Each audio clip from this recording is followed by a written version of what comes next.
दोस्तों आज है संडे और मैं लेके आ गया हूँ कमेंट बॉक्स। इस वीडियो में मैं आपके सवाल लूंगा और कोशिश करूंगा कि उनका जवाब दे सकूं। मैं कोशिश करूंगा कि आज 10 to 15 क्वेश्चंस ले सकूं। और आप सबको ये लगता होगा कि मैं रिप्लाई क्यों नहीं कर रहा हूँ। रिप्लाई करता हूँ और वीडियो के माध्यम से करता हूँ।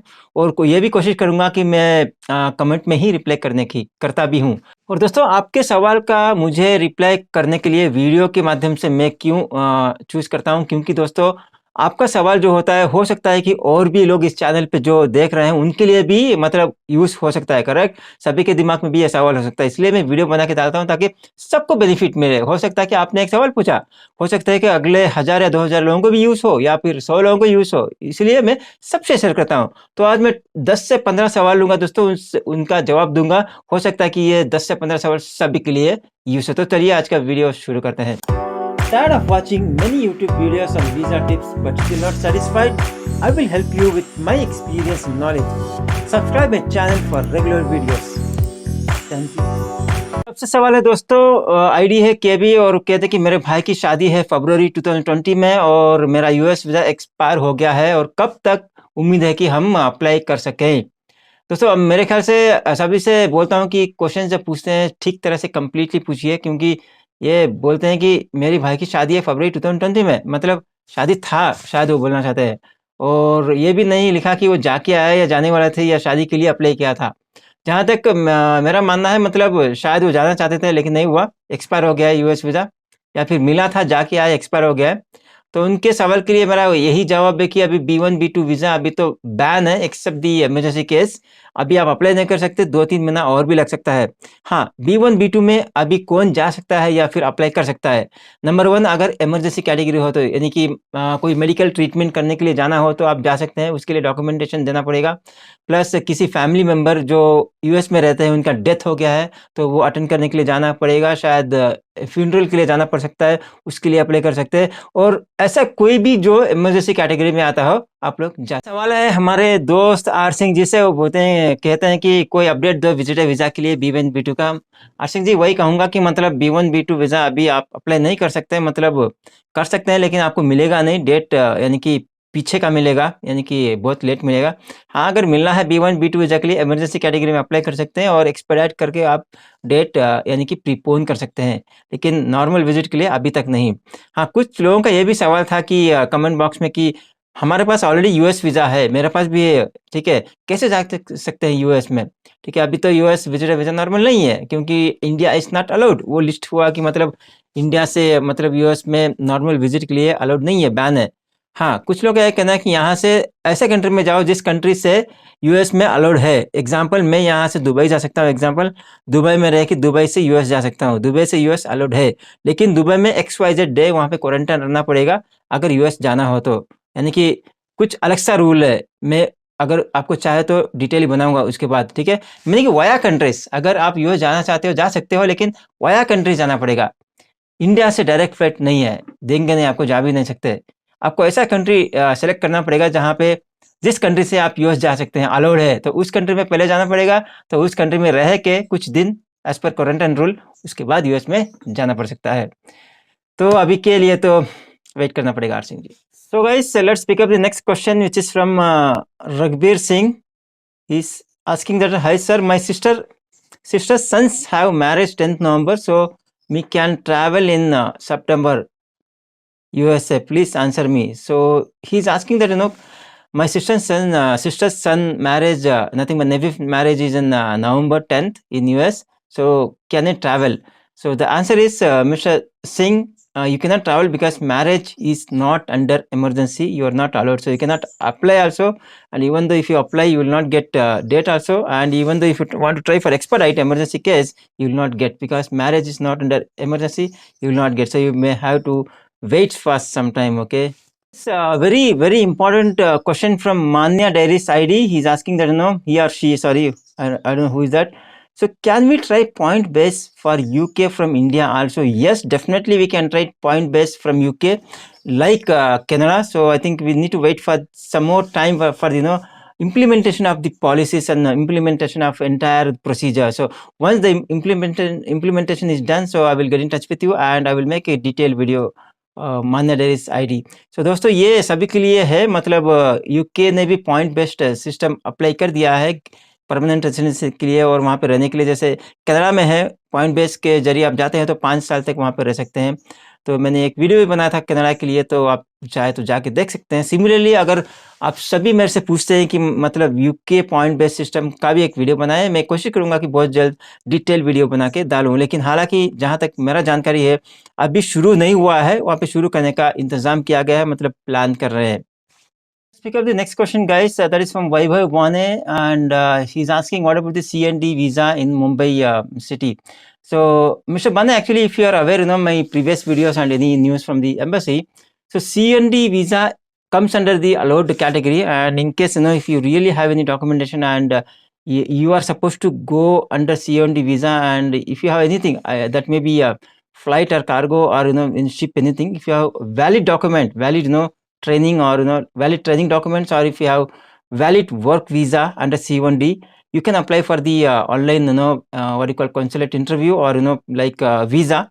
So you will get the date, but you will not get immediately. Once you apply DS 160, you need to apply for expedite visa, so providing the details and documents of C1D. So embassy in turn will get back to in a day or 2 to 3 days maximum, approving your case. In case if they feel that your case is not so important and your documents does not support for C1D, then they will reject. Otherwise 99% of the cases what I have come across is they will approve it. So better not try applying it. So let me know if you get it or not. I will also try to help you, and you can email me for more details. We'll interact. I think you already have my email ID. Otherwise I will try to leave in this description.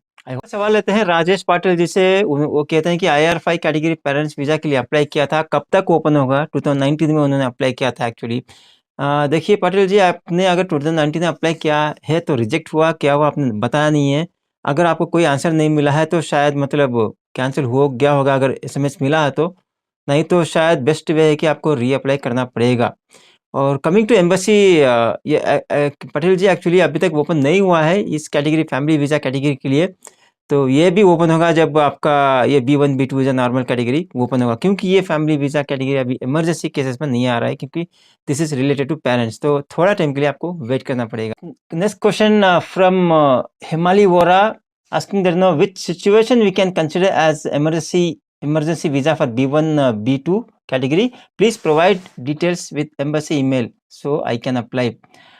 Okay, Himali Vora, the thing is emergency category you can consider for B1 B2 is, one is to attend any funeral. Okay, family members should be a family member, not to friends. And second thing is, if you have any medical treatment to be done in USA, okay, if you are going for any treatment, like maybe any kind of non-operation treatment or maybe operation treatment. Okay, one thing. Second thing, if you have a very urgent business case, like if you are working for a company and they have a branch in US, you may have to attend for something urgent deal, okay, business deal or any meeting. If you're not attending, their company might bear a huge loss. Okay, you need to prove that with the documents. If that is the case, then you can apply for a emergency case visa. And how to apply, you can check my previous videos. I have given the navigation and links how to apply that, including I have also updated USA embassy email as well. I hope I have answered your question. If not, ask me back or email me, we'll discuss. Let's move on, and this is from Kuldeep Devlok. They are asking that I need your help. There are 2-3 messages. So Kuldeep, actually what I suggest is either you comment me what help you needed under which visa category, or you can email me providing your background and under which category, which visa you're talking about. Then we can discuss further, and that moment I will see that whether I'll be able to help or not. If I'm able to help, definitely I'll do my best.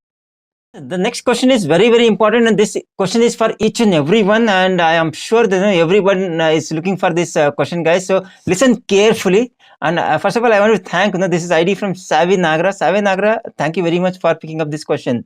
So I'm reading the question, guys.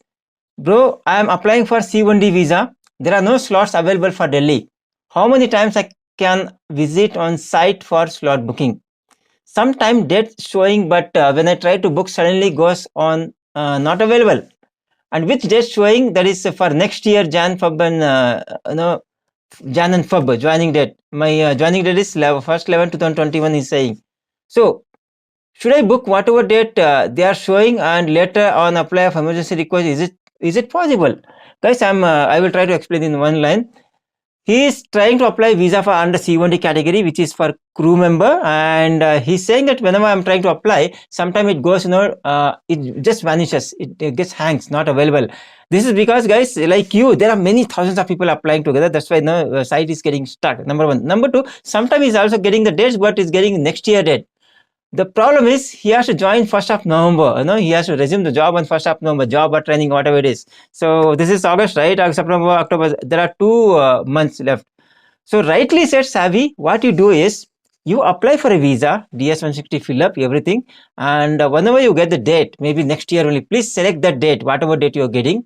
After selecting the date, okay, then you go for emergency visa applying. Apply for the emergency visa, giving your background, and if you have the option of attaching document, attach that. So see, many cases you don't require to attach the document. They will approve your case based on your situation. In case I think that if you're attaching a supporting document, that will be much better, including whatever your job related information or training related information. So once it is approved, they may take about 2 to 3 days. I've seen cases where within next day cases approved. Once it's approved, then automatically the date will change to the nearest date. Okay, you can go and change yourself also. So that depends all whether emergency that US embassy approves your case or not. Many cases they will approve your case. So please apply, go ahead and apply that.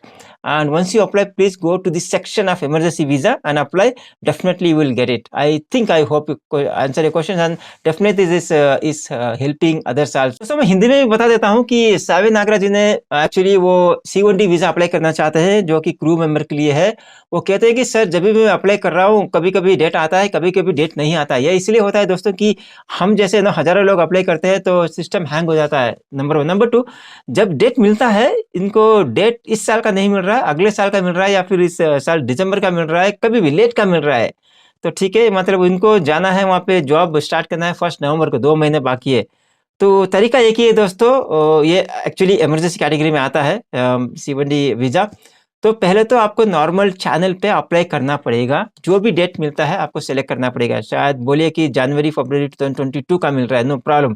वो select करने के बाद दोस्तों आपको emergency visa apply जो category section होता है, उस सेक्शन में जाके इमरजेंसी वीजा अप्लाई करना पड़ेगा।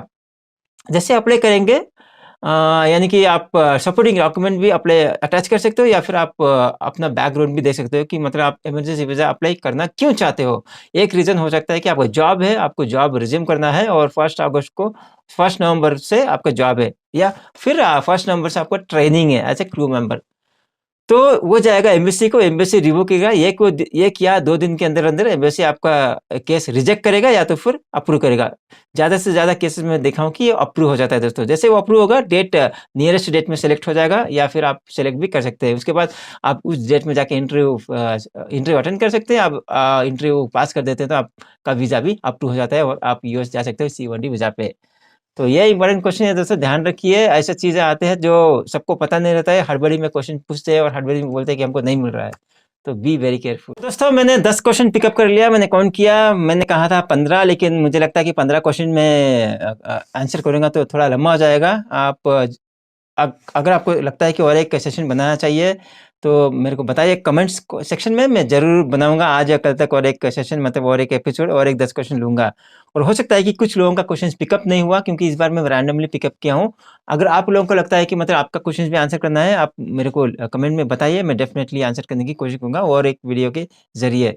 इसके लिए इतना ही। अगर ये सेशन मतलब क्वेश्चंस का जो आंसर किया अच्छा लगे तो लाइक कीजिए, शेयर कीजिए, और इस चैनल पे आप पहली बार आए तो सब्सक्राइब कर सकते हैं, क्योंकि यूएस वीज़ा रिलेटेड इन्फॉर्मेशन मैं शेयर करता रहता हूँ और लेटेस्ट अपडेट भी मैं वीडियो के जरिए आपसे शेयर करता रहता हूँ। तो चलिए अगले वीडियो तक मिलते हैं। नमस्ते, बाय बाय, टेक केयर।